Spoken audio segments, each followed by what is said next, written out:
오늘은 아브라함의 이야기를 좀 하겠는데요.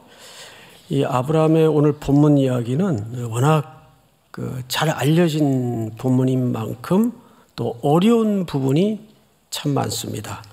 특별히 오늘 이제 내용을 살펴보겠지만 이상하게 오늘 본문은 빈칸이 많아요. 말하자면 설명되어지지 않는 내용들이 의외로 많습니다.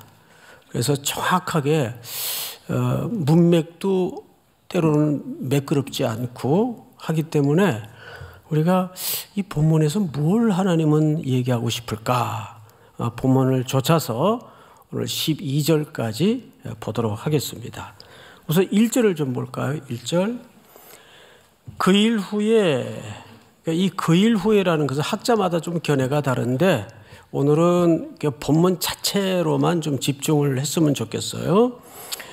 하나님이 아브라함을 시험하시려고, 목적은 정확하게 1절에서 소개됩니다. 하나님이 누구를 시험하시려고? 시험이라는 말은 검증하시려고, 그 뜻입니다. 검증하시려고.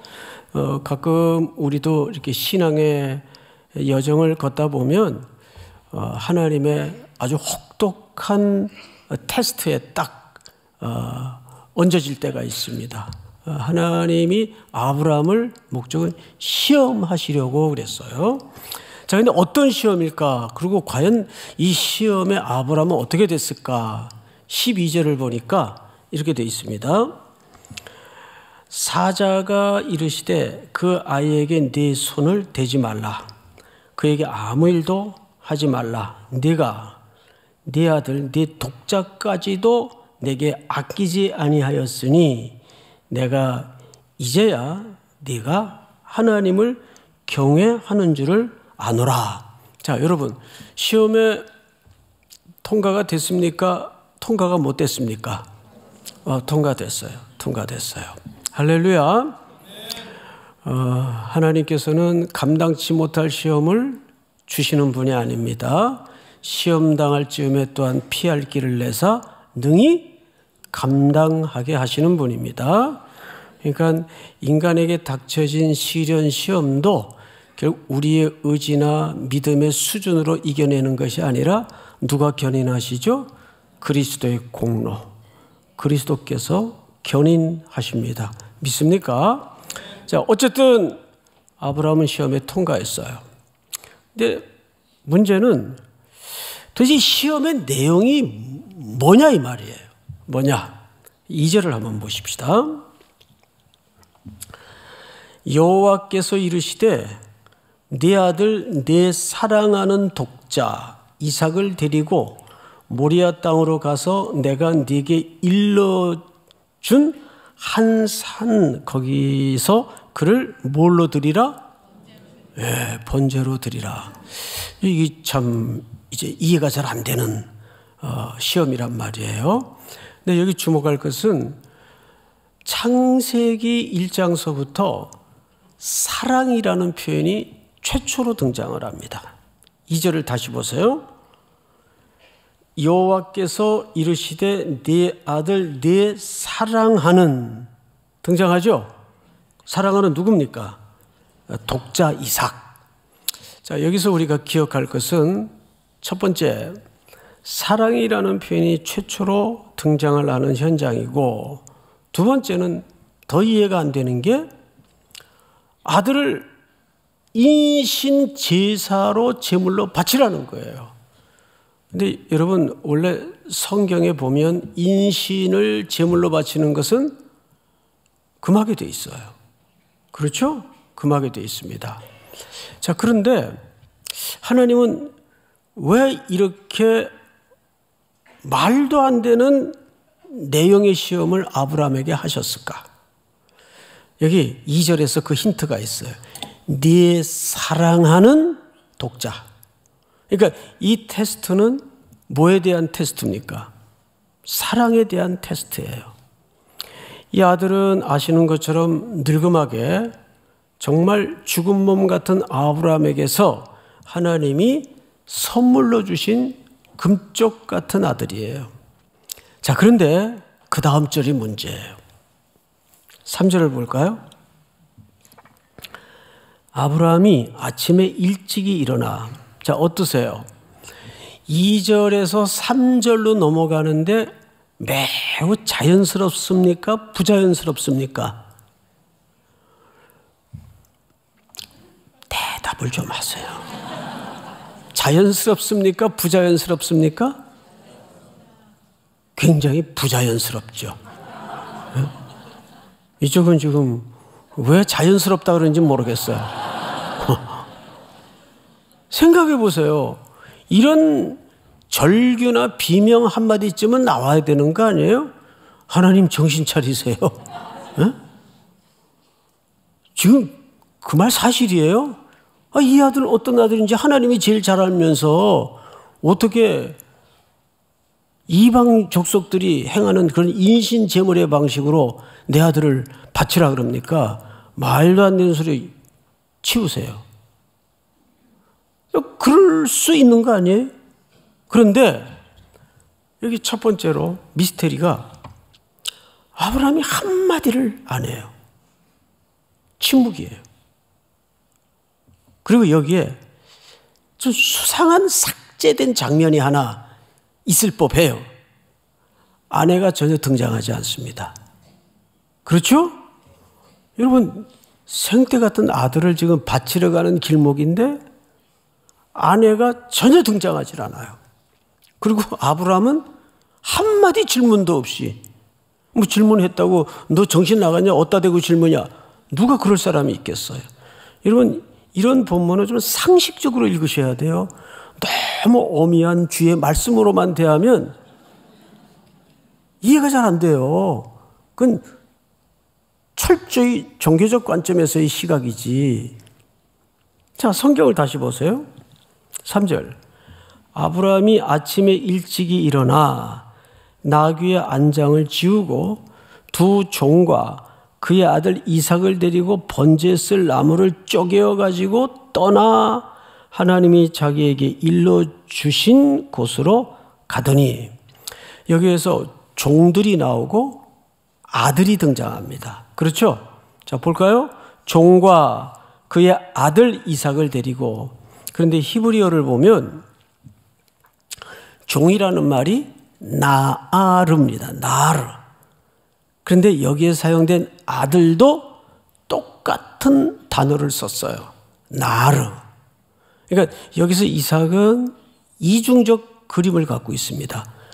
종의 모델로도 등장을 하면서 아들의 역할로도 등장을 하는 거예요. 종이면서 동시에 뭐예요?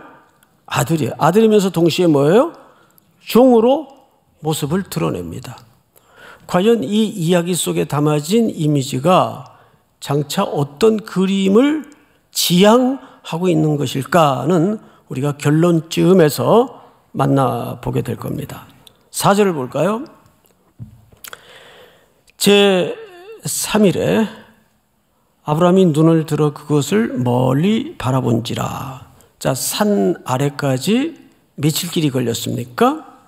예, 이 3일이라는 의미에 대해서 너무 지나친 그 해석은 좀 삼가할 필요가 있어요. 그러나 어쨌든 물리적인 3일이라도 이 3일이라는 숫자 속에는 지독한 고통이 있었을 겁니다. 지금 금쪽 같은 정말 하나님의 표현대로라면 사랑하는 독자를 데리고 이 아들을 드리기 위해서 걸었던 길이 3일 길이에요. 어떤 심정이었을까요? 그리고 아들에게는 이 목적이 아직 감추어져 있어요. 아버지는 이미 알죠. 하나님의 계시를 통해서, 말씀을 통해서 목적을 들었으니까 이게 지금 무슨 길인지 알아요. 그런데 아들에게는 이 말씀이 감추어져 있습니다. 5절을 보십시다. 이에 아브라함이 종들에게 이르되 너희는 나귀와 함께 여기서 기다리라. 내가 아이와 함께 저기 가서. 자, 여러분, 여기서도 종들, 아이, 똑같이 나르라는 같은 단어를 씁니다. 저기 가서 예배하고 우리가 너희에게로 돌아오리라 하고. 그래서 어떤 분은 아들의 부활을 믿었기 때문에, 하나님께서 살려줄 것을 믿었기 때문에 여기 우리가 너희에게로 돌아오리라 복수로 쓰지 않았겠는가, 이런 이제 해석도 하는 학자들이 있어요. 그러나 오늘은 그 부분이 아니기 때문에 우리가 담백하게 본문 자체만 놓고 지나갑시다. 근데 어쨌든 종들은 산 아래 두고 아들과 아버지만 이제 단독으로 길을 갑니다. 자, 6절 볼까요? 아브라함이 이에 번제 나무를 가져다가 그의 아들 누구에게 지우고, 그렇죠, 이삭에게 지우고. 자, 멈추어 서서 우리가 하나 풀어내야 될 과제가 있어요. 이 이삭이 지고 이제 가파른 산길을 올라야 될 등에 짊어진 번제에 쓰여질 나무와 기구들은 복수의 종들이 지금까지 가지고 왔던 것들입니다. 그런데 그것을 한몫에 이삭이 혼자서 지고 가파른 산을 올라야 돼요. 아버지 아브라함은 무엇만 손에 들었는가 하면 불과 칼입니다. 볼까요? 자기는 불과 칼을 손에 들고 두 사람이 또 어떻게 했어요? 동행하더니. 이걸로 봐서 일단 학자들마다 이 이삭의 나이에 대해서 많이 추정을 하는데, 제가 어떤 학자는 37살쯤 되었을 것이다라고까지 말하는 사람을 읽어봤어요. 그런데 성경이 명확하게 기록하지 않는 것은, 너무 이렇게 단정적으로 말한다는 것은 조금 위험해요. 태도 자체가. 근데 어쨌든 성경의 그림만 딱 봐도 여기에는 어린아이가 아니에요. 최소한 청년 이상입니다. 한참 기운이 펄펄했을 물이 오른 나이예요. 그러니까 그 가파른 산을, 모든 짐을 홀로 지고 오를 수가 있었습니다. 자, 이것을, 연령대를 대충이라도 밝히는 게 왜 중요할까? 아주 중요합니다. 여러분, 다음 절을 한번 볼까요? 이삭이 그 아버지 아브라함에게 말하여 이르되, 여기서 이삭이 침묵을 깹니다. 뭐라고 얘기를 하냐면 이렇게 얘기를 해요. 내 아버지여 하니, 그가 이르되 내 아들아 내가 여기 있노라. 이삭이 이르되 불과 나무는 있거니와 번제할 어린 양은 어디 있나이까? 이삭의 침묵을 깨고 물었던 아버지에 대한 첫 번째 질문입니다. 이상하잖아요? 다 왔는데. 도착했으면 거기 뭐 재물이 준비되어 있었다든지, 그것도 아니더라고요. 보니까 이삭의 입장에서는. 그리고 이제 번제에 쓸 나무를 혼자 도구와 함께 지고 올라야 되는데 재물이 없는 거예요. 그러니까 아직 하나님의 말씀은 이삭에게 감추어 있었으니까 질문을 하는 것이 믿음이 없어서도 아니고 어쩌면 당연한 질문이에요. 번제에 쓸 재물은 어디 있습니까? 이 질문을 아버지가 이제 아브라함이 받은 거예요. 어떤 심정이었을까요? 아브라함의 대답을 좀 들어보십시오. 7절, 8절, 아브라함이 이르되 내 아들아 번제할 어린 양은 하나님이 누구를 위하여? 자기를 위하여. 전 여기서 하나님이 자기를 위하여 친히 준비하시리라, 이 아브라함의 대답 속에 사실은 시험은 끝났다고 보는 거예요. 지금 이런 이런 절체절명의 정서적 감정적 위기 앞에서도 실질적인 아들을 내놓아야 된다는 이 위기 앞에서도 아브라함의 인식세계는 누구 중심이었어요? 하나님 중심이었어요. 그러니까 우리가 신앙생활하면서 진짜 인간을 사랑하는 것은 가장 하나님적인 것이어야 합니다. 그분의 주권. 그러니까 아브라함도 여기서 뭐라 그래요? 하나님께서 준비하실 것이다. 그 하나님의 절대 주권을 믿는 고백, 그 신앙. 9절로 넘어갑니다. 하나님이 그에게 일러주신 곳에 이른지라 이에 아브라함이 그곳에서 제단을 쌓고 나무를 벌려놓고 그의 아들 이삭을 어떻게 했어요? 결박했어요. 이 대목 때문입니다. 조금 전 대충이라도 이삭의 나이를 우리가 알아봤어요. 어느 정도 나이였을 거라고요? 짐을 지고 가파른 산을 혼자서 그 짐을 지고 오를 정도로 건강한 청년 이상이에요. 그런데 만약에 그런 청년이 아버지 치매 걸리셨어요? 이거 지금 뭐 하시는 거예요? 라고 버텼거나 난 못해요. 그 하나님이 아버지한테 얘기하신 거지 나하고 언제 의논이라도 해봤어요? 라든지 하면 이 결박이 과연 가능했을까요? 불가능합니다. 여기에서 우리는 아브라함의 순종에만 초점을 맞춰서는 안 되고 누구의 순종에 초점을 맞춰야 될까요? 그렇죠. 이삭의 순종에도 함께 순종을 맞춰야 됩니다. 그러니까 여기에서 우리는 누구의 예표를 보냐 하면 십자가의 하늘아버지의 뜻에 순종하셔서 기꺼이 그 갈보리 언덕에 자기가 매달려 죽을 그 나무 십자가를 지고 언덕을 가파르게 오르셨던 어린 양 그리스도.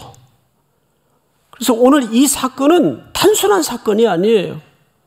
장차 하나님은 가장 사랑하는 독자 예수 그리스도를 이 땅에 어떤 심정으로 보낼 것이며, 그러니까 여기에서 아버지 아브라함이 무슨 말을 하겠어요?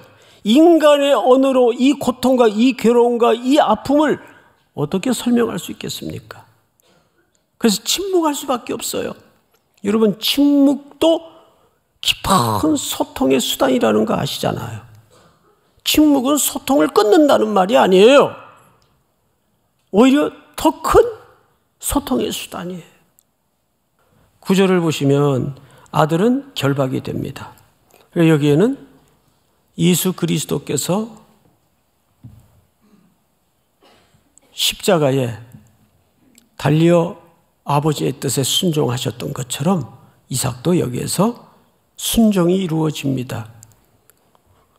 결박하여 제단 나무 위에 놓고 손을 내밀어 칼을 잡고 그 아들을 잡으려 하니 이때 이미 이삭은 죽었어요. 그 아들을 잡으려 하니, 여러분, 제물을 놓고 각을 뜨기, 잡으려고 각을 뜨기 위해서는 위에서 방향이 아래로 되어 있습니다. 이 손을 높이 치켜들었다는 얘기예요. 이미 마음에는 아브라함이 아들을 찌른 겁니다. 아니, 더 정확히는 아들을 제물로 바친 겁니다. 이때 어떤 일이 벌어지는가를 한번 보십시오. 11절. 여호와의 사자가 하늘에서부터 그를 불러 이르시되 아브라함아 아브라함아 하시는지라 아브라함이 이르되 내가 여기 있나이다. 사자가 이르시되 그 아이에게 네 손을 대지 말라. 그에게 아무 일도 하지 말라. 네가 네 아들 네 사랑하는 독자까지도 내게 아끼지 아니하였으니 내가 이제야 네가 하나님을 경외하는 줄을 아노라. 자, 이제 스토리는 다 끝났어요. 이것은 하나님이 아브라함을 향한 시험이었어요. 근데 시험이 통과됐습니다. 근데 그 가운데 전체적인 총주제가 뭐였어요? 얼마나 하나님을 아브라함이 사랑하는가가 시험의 총주제였습니다. 그걸 검증하는 거예요. 그 눈금을 드러낸 겁니다. 왜 그러셨을까요? 여러분, 우리는 이 본문을 결론적으로 몇 절을 봐야 되냐 하면 15절을 한번 보세요. 여호와의 사자가 하늘에서부터 두 번째 아브라함을 불러 이르시되 여호와께서 이르시기를 내가 나를 가리켜 맹세하노니 내가 이같이 행하여 네 아들 독자까지도 아끼지 아니하였은즉 내가 네게 큰 복을 주고. 자, 앞을 보실까요? 하나님이 우리의 사랑을 검증하신 이유는 우리는 처음에는 그 복을 감당할 만한 사랑의 실력이 됐어요? 안 됐어요? 안 됐어요. 여기까지 하나님이 아브라함을 견인해 오시면서 이제 사랑이 제대로 충만해 있다는 것을 확인하신 겁니다. 그리고 먼저 주신 게 뭐죠? 복을 약속하셨어요. 근데 이 복은 이미 하나님이 주시겠다고 약속한 복이에요. 근데 약속하실 때 바로 여기다 먹으라고 단박에 주지 않아요. 왜? 그때는 아직 이 사랑을 감당할 만한 실력이 됐다 안 됐다? 안 됐기 때문에. 줘봐야 이 복이 무슨 의미인지, 하나님을 사랑하는 게 뭔지, 강아지 눈도 안 뜬 시기였는데 그 복 줘봐야 다 말아먹고 그 복의 의미다우게 제대로 쓰여질까요? 안 쓰여질까요? 안 쓰여진단 말이에요. 그러나 그간의 수많은 곡절과 과오와 넘어짐과 눈물과 실패와 시련을 통해서 이제 하나님은 알았어요. 이제 네가 나를 경외하는구나.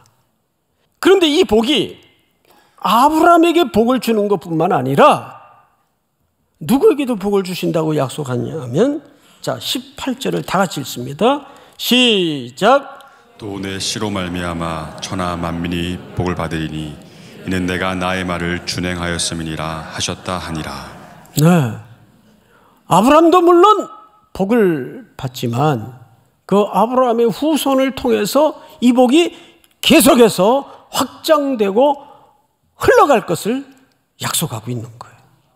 이제는 아브라함이 이 역할을 할 수 있는 역량이 생긴 겁니다.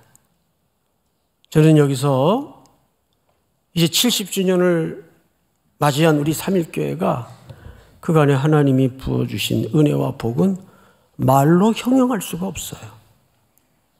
이제는 그 복이 어떻게 해야 될까요? 여러분들도 복을 받았다면 또 이번에 하나님께서 우리 교회에 정말 귀한 공간을, 기적적으로 뜻밖의 공간을 허락해 주셨어요. 여러분, 이렇게 주의 복은 여러분들이 받은 복을 이제는 하나님을 어떻게 사랑하는지를 알게 된 우리에게 그 복이 어떻게 흘러가야 되는가를 오늘 이 말씀을 통해서 설명하고 싶었던 겁니다. 이 아브라함의 복을 누리는 모두가 우리뿐만 아니라 다음 세대, 그 다음 세대 역사의 언덕을 넘어 만개할 수 있는 아름다운 복의 통로, 새로운 70주년이 되기를 주의 이름으로 축복합니다.